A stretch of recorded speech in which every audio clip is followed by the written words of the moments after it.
Hello and welcome back to the Events on the Horizon. I'm Rafi Merritt and I'm joined by my co-host Kyle McIntyre. We're here today to talk about the first episode of Season 4 of Black Mirror. Yes, which, if you're like me and like everyone else, you have a friend who's said, "Hey, have you seen the Black Mirror?" I was like that a week ago. You were not that friend. You were the one who got a friend who Yeah, said it. no, I was the guy who had that happen to me. Yeah, which in case you haven't noticed, in the last 2 weeks, that's been very, very prevalent. You have a friend who comes up and says, "Hey, have you seen the Black Mirror? Have you seen the Black Mirror? Have you seen the Black Mirror?" Where the hell did this come from? But apparently it's a BBC science fiction anthology that now has 4 seasons. Yeah. The last one was actually Netflix produced. Netflix original. You know, like when they buy out or they basically get a contract for a series that has not been renewed, like with Trailer Park Boys. Anyway, yes, we're Canadian. We're Canadian. We're allowed to reference that and be cultural. It's our culture. Yes. Anyway, so now I've only seen season 1, and you've only seen the first 2 episodes of season 1. And skip through the 3rd episode of season Yeah. 1, yes. So we watched the first episode of season 4 just half an hour ago. Yeah. So to give some context, season 1, I thought episode 1 was okay. Yeah. Just nothing groundbreaking compared to the onslaught of friends who keep saying, "Have you seen Black Mirror?"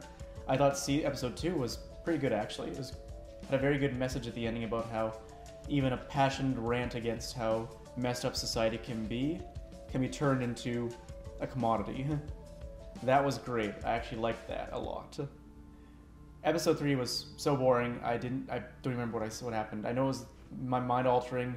Some girlfriend was cheating on the main character or something like that. Kind of ironic since it had everything to do with memories. Yeah.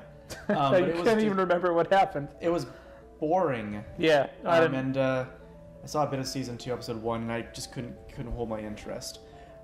But anyway, knowing that there was people praising it regardless, I went into season 4 with some hopes, and I saw that it was going to be a Star Trek parody episode. I didn't know the full details of it, so I was kind of looking forward to see how they do that. I went in pretty blind. Mm-hmm. Actually, completely blind. I didn't even know it was a Star Trek thing. But, yeah, so what did you think of, Holy fuck, that was bad! It was pretty bad, which is pretty surprising to me because it's getting a lot of critical acclaim. I've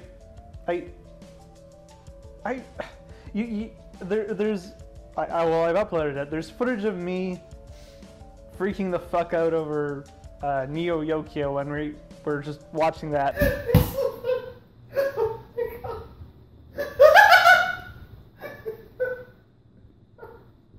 What the fuck is this? How did this? That broke me with funny. Now I just feel broken. Mm-hmm. My brain's broken. Like, for fuck's sake! See, it frustrated me plenty of times, but it was just bad to me. It was just so dumb! Yeah. So let's summarize it. It's actually not in a Star Trek universe, it's actually a simulation of one in basically an MMO. An MMO, yeah. Some incel nerd. Who's the CTO of a major corporation. Yeah, but he's bullied by the CEO because he's a fucking incel loser. Yeah. He basically, turns out has his own developers build for a patch, and he's been taking people's DNA and cloning them in the game. And he ends up doing this with a new hire. I forget her actual position, but she's basically she's the female lead. He puts her in it, and then her character decides to lead a revolt, which 40 minutes later, they succeed in a pretty contrived way, which we'll get into later. And they end up going up into a cloud server with infinite possibilities. You better run. King of space right here. And that was the best part of the episode where they get griefed by Aaron Paul. Yeah, Aaron Paul is basically an Eve griefer, and he threatens to kill them. Because I'm the Space King! Yeah. Anyway, so let's dial it back. So I back guess to we the- can both agree this wasn't anywhere near as good as people have hyped it up to be. I don't know where it's coming from, honestly. I've got a few ideas. Number one, this episode probably was released at the right time, releasing very soon after the Harvey Weinstein and the future, was hashtag Me Too? Yeah, me too. Yeah. Me Too. Which this episode is basically about, Well, yeah, the CTO was pretty rapey. The guy who uploaded psychologically manipulating people and under threat of violence. Yeah. Which basically was released in the hind-tail of that. No, it's still going on. And so that's obviously there's a lot of pathos there people can get from this. Yeah, but turn your brain on for 30 seconds and then you realize It's not that the guy who made this happen engineered his own downfall. Okay, so well, no, I was also going to say the second thing. go ahead. Yeah. The second thing I think is with this and with Black Mirror as a whole, because it's not anywhere near as astounding as people have said it to be. And I like science fiction anthologies in principle. It's something I like to call Anglo Infallibility Derangement Syndrome. What's that? Or AIDS. Or AIDS. Yeah. What's AIDS? Have you ever run into a friend who basically, when you get to talking about TV, they all of a sudden blurt out suddenly, British TV is so much better than American TV? I think Doctor Who is a landmark production. Yeah. These are the kind of people who would call, say Star Trek corny, but they'd say Doctor Who is a serious, deep show for adults. It's a family show. Come on. Basically, a lot of English shows British shows, whatever. I guess, it's the Scottish Wales and all that, England. Yep. Tend to get a lot of criticism passed over across the pond because the people there talk like this, and they say things that sound dry and witty but are actually just kind of banal. We're genetically predisposed to think that they're better than us. Yeah, that their comedies are immediately funnier and wittier. Yes. But the thing is, they forget Because of that twang. The thing is, they forget that most British people aren't John Cleese, and there's actually a lot of shitty British comedies out there, like Mrs. Brown's Boys, or pretty much any of the man wears a dress, ha ha ha. And then people also say stuff like reality TV is an American thing, when reality TV, Big Brother, originated in England.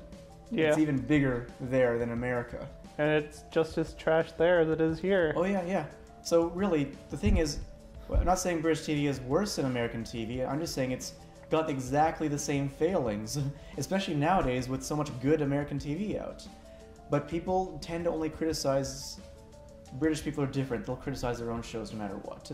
But Anglophiles are obsessed with British TV and they just do not shut up about them. They've got blinders on. Yeah, they got blinders for on. whatever reason.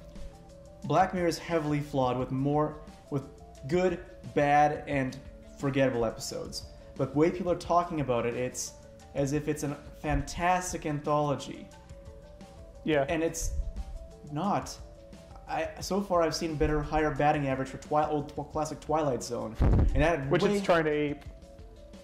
There's plenty of anthology shows. I'm not gonna say it's aping too fun with that, and that had way more episodes with more opportunity to fail. Yeah. Anyway, so this season 4 episode 1 episode, the Star Trek episode. Yeah. So let's just get positive and say what we liked about it. Well, I already said that I did like the ending bit where Aaron Paul is a EVE Online griefer. Well, I mean, aside from just, the little joke there of having Aaron Paul show up. Well, I didn't like anything. Okay. I from minute 6 or 7, when the initial premise was being established, and I had the realization that this was dumb. From that moment on, I just buried myself deeper and deeper in a fucking hole of, oh my god, why am I wasting my time? Yeah. Okay. I will say I like the intro because at that point it's a cold opening with just the science fiction, the Star Trek setting. Yeah, sure. Yeah, that wasn't bad. I liked it also because you couldn't actually is actually, if you actually rewatch it, you can tell that the characters are actually nervous around the captain.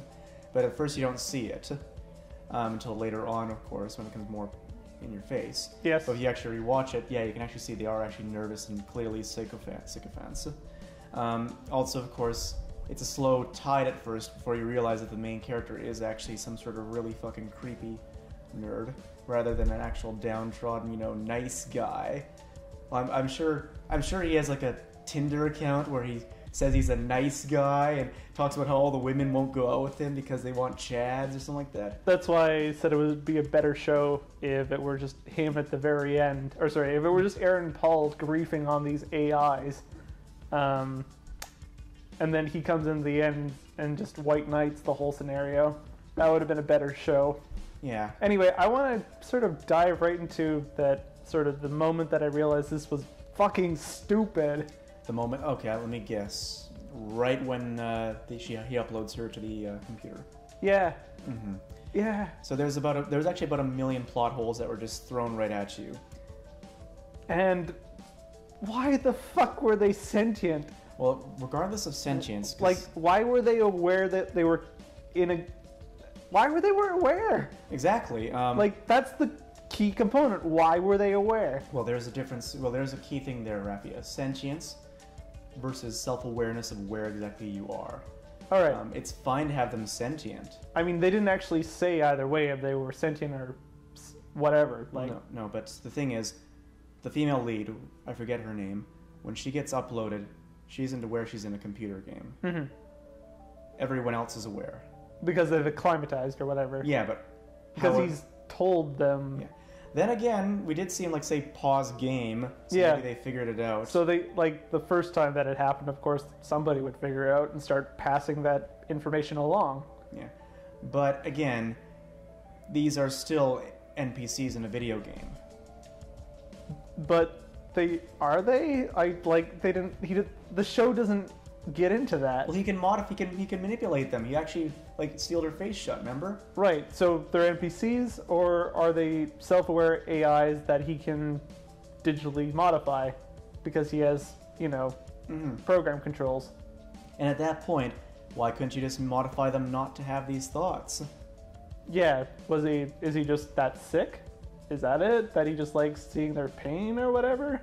Yeah, see, if they actually could have gone somewhere, actually. And they could have gone more into I think that might have been the point, actually, but the thing is, it still made the whole thing seem very shoddily done. Like, the only thing that actually allows the main characters to win is his incompetence. Yes, basically, that his own dumbass self got himself... In the very end of the episode, he's a vegetable, because He's not a vegetable. Apparently he is still alive, according to the writer. Okay. But because he put a do not disturb sign on his door, no one's going to check on his body. So he will die eventually. Yeah, but the thing, Soon. He's not going to show up for work. They're going to call the police, but they'll see that do not disturb sign on his door, and that's going to mean no one's going to open it. That's exactly what Charlie Brooker, the writer, wrote online. So the writer's a dumbass too. Yeah, or maybe not Charlie Brooker, but another one of the writers. But one of them said that. Charlie Brooker's the series creator. Yeah, series creator. Yeah. Okay. But one of them wrote that, and I'm like, oh my god, that's actually the most. Actually, that's a nice individual. That world has a lot of individual privacy rights. Yeah. You can be if you hang up a do not disturb sign, the police will not kick down your door if you're a missing person. I love privacy. Yes, I've kidnapped some little girl at the convenience store, and now I'm hiding out in my house, but I have a do not disturb sign. You cannot enter my property. Yeah. But then again, what the fuck? Then again, with how this play is set out, I don't actually count what they say externally as something that happens in this. So for all we know, the police did knock down his door, and resuscitated him, and he just goes back to being an incel weirdo. That everybody knows that he had just had this very strange hobby now. Yeah. Because that effectively, what it boils down to, all of the gravity of the episode is just lost when you realize, or while you think about it, either they're AIs and they're self-aware and, they're alive. Yeah. And this is torture, or they're NPCs and it's nothing. Yeah. And by the time at the end, I mean, it's creepy. Yeah, it's creepy. The climax is also underwritten because, well, if this is Skyrim, you could just hit tilde, kill, click on someone, hit enter. Yeah, when they're running... And they're- Sorry, how do they get out, Kyle? How do they escape into the Okay, well, real first of all, I game? should mention that this is a developer's build he has running on his own computer as a server. Hypothetically, we're led to believe at first that it's offline. Well, no, not offline, just, well, offline, yes. Maybe he has a connection back to the HQ. For whatever reason. Yeah. Then they start developing weird things in it that basically if this is really a game, the NPCs shouldn't be able to do, regardless how sentient they are. Like, hacking someone's photo bucket, Yeah, or making a telephone call from inside the game. from inside the game to someone's mobile phone. To some... Yeah. How did they even get on the... Yeah. Carrier. And they even said, oh, those buttons don't do anything on Yes, the actual yes. consoles. But then they actually managed to hack the fucking system and get a freaking outside signal. Yeah. Now, we're also ignoring how they get out in the end. Yeah, how did Turns they out- get out? That's turns the out important the part. whole time he was working on a patch to the main computer game, which is a gigantic MMO. Yeah, something infinity. Yeah. Yeah. So apparently this patch is going to be uploaded soon, which creates in their closed-off developer image a wormhole between the two worlds. Yeah, it Why? materializes in a wormhole. Why? I don't know. Yeah, can you explain that, writer person? Yeah. Because there's people who actually have like servers for like classic World of Warcraft before, not like modern ones which have several patches. When a new patch comes out, it doesn't all of a sudden shut down this old server. It's running in an old version of the program, which is the same what his developer build would be. Yes. And if this patch is actually overrunning his developer build, that's a problem there for developer build, because if this patch fucks things up, you can't revert. It's basically, was it You're writing- stuck. Is it writing over his fucking image? Oh, and because the cloud MMO gets updated, he loses control over his own developer image, and it's stuck there, and he can't do anything. He can't even control Alt Delete out. You can't even make the argument that he's incompetent because he's already the major. Yeah. He's a CTO in a major corporation. Yeah. You don't get there by being incompetent. Yeah. But either way, this is reminding me of like that anime Sword Art Online. Yeah. Where they have Yeah. different though. I think Sword Art Online was smarter because Okay. because it established that I've only seen one episode, so I don't know any of the lore behind this deep anime series. But anyway, I want to stop you there for 1 sec. People who are obsessed with British television are no better than weeaboos. yes, exactly. You're no better. No better. Just as much as the losers. Yeah. Except weeaboos at least have sex with their body pillows. British people don't have sex, so Anglophiles don't have sex either. AIDS. Yeah. AIDS don't have sex. AIDS don't have sex, yeah. That's the name of the syndrome, not the people. They're just Anglophiles. Yes. Well, people with AIDS don't have sex. Yeah. Well...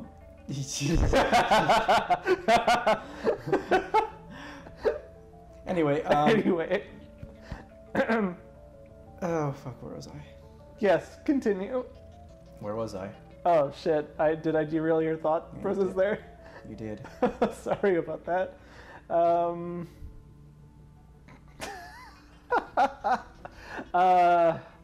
Where to go from here, people? Well, it's Sword Art Online. Sword Art Online, just go circle back to that. Yeah, that's why we never left, because you interrupted me. With Anyway, I think this show's dumber than Sword Art Online with its plot twist. Yeah. Where he gets stuck in the game. yeah, Well, I guess he doesn't actually die in the game for real because he's still alive. But, when his physical body. yeah.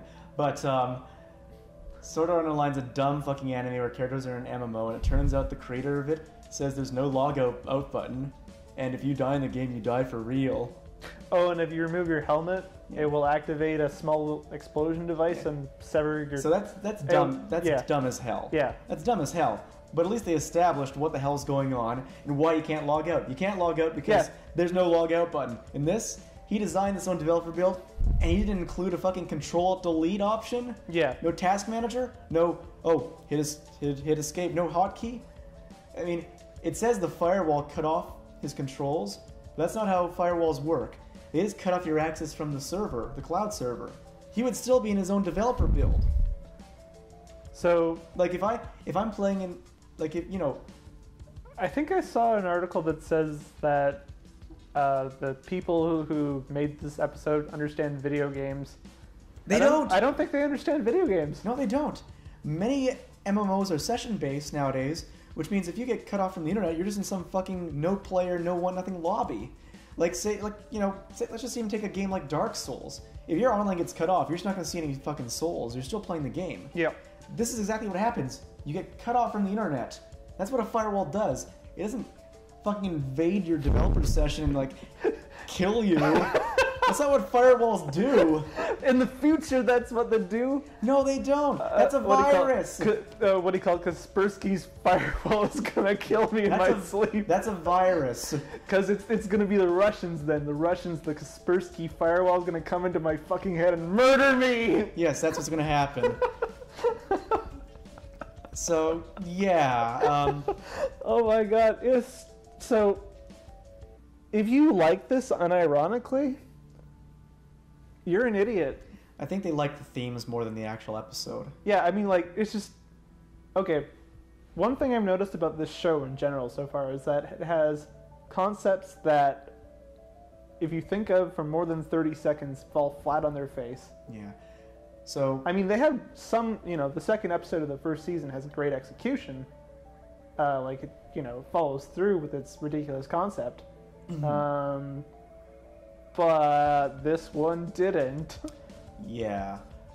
And I'd also like to mention that this episode is pretty clearly inspired by Harlan Ellison's story, I Have No Mouth and I Must Scream. They even have, like, someone's face get melted over. So that she can't scream. Yeah, which is pretty direct reference to it. Yeah. It's right down to just the main characters being able to save themselves in it because of one moment of incompetence from the book. The story is about an AI which basically nuked the entire world and has only four people left, 4 or to 5 torture. people alive, and he basically tortures them in pretty much every way. He mutates them. He has them fucking murder and rape each other. It's a very disturbing story. There's also a adventure game that Harlan Ellison actually worked on with someone. Oh, that's interesting. Well, he didn't work on it. He just voiced the character and he wrote the story. It's also really fucking disturbing too, and it's banned in Germany. Of course it is. But actually, there's actually a reason for that. But I digress. Yeah. I digress. Get on with your point. So in that story, they don't describe a lot of the technology at all. No.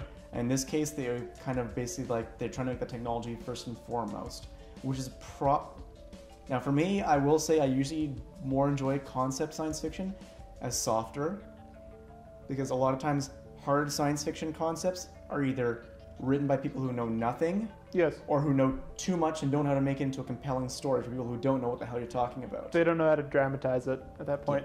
Yeah. So I enjoy science fiction. Well, some people will enjoy science fiction. Yes. Anyway, but I Have No Mouth and I Must Scream. Harlan Ellison has written hard science fiction before, but this one is basically just leaves it. It's an AI. He's torturing people. He has one moment of not paying attention. Most of the characters kill them. Now, the characters can't kill themselves, so they kill each other. Yes.